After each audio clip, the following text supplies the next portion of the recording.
প্রিয় আত্মারাত্মীয়, লক্ষ্য করুন, মাছকে স্বাভাবিকভাবে খাবার দিলেই হয়, কিন্তু এখানে দেখা যাচ্ছে খুব যত্ন করে আদর করে ফিডারের মাধ্যমে মাছকে খাওয়ানো হচ্ছে। এই আদরের অর্থটা আসলে কি?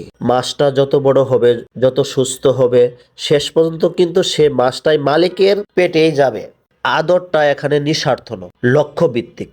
এবার একটু ভাবুন, যে ফিটার হাতে খাবার দিচ্ছে সে যদি হয় নেতা আর মাছ যদি হয় জনগণ, তাহলে ছবিটা পরিষ্কার হয়ে যায়। নির্বাচনের মৌসুমে এলেই নেতারা আপনাকে অতিরিক্ত আদর করবে, যাকে কোনোদিন দেখেনি নাই সেও আপনাকে জড়িয়ে নিবে অতি আদরে বুকে।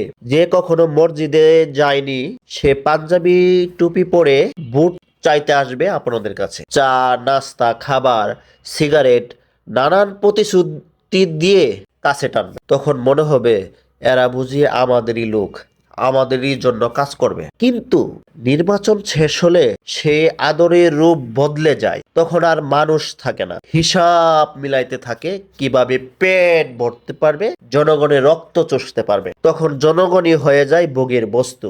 শোষণ শুরু হয়, অধিকার সংকুচিত হয়, ট্যাক্স বাড়িয়ে দেয়া হয়, কণ্ঠরোধ করা হয়। অর্থাৎ মাছের মতো যে আদর করে খাওয়াইলো পড়াইলো সেই আপনার রক্ত চোষা শুরু করবে। তাই এবার সিদ্ধান্তটা খুব ঠান্ডা মাথায় নিতে হবে। সামরিক টাকা কিংবা খাবার সুবিধার লোভে নয়, ভোট যেন হয় নেই বিবেক আর ভবিষ্যতের পক্ষে, ইনসাফের পক্ষে। ভুল মানুষকে নির্বাচিত করলে তার মূল্য পুরো জাতিকে দিতে হয়। নিজের ভোট মর্যাদা বুঝুন, সঠিক মানুষকে নির্বাচন করুন, সচেতন ভোট পাবে এই চক্র ভাঙতে। অতএব আপনি সতর্ক হন, আশপাশে মানুষকে সতর্ক করুন, সঠিক মানুষকে ভোট দিয়ে নির্বাচিত করুন।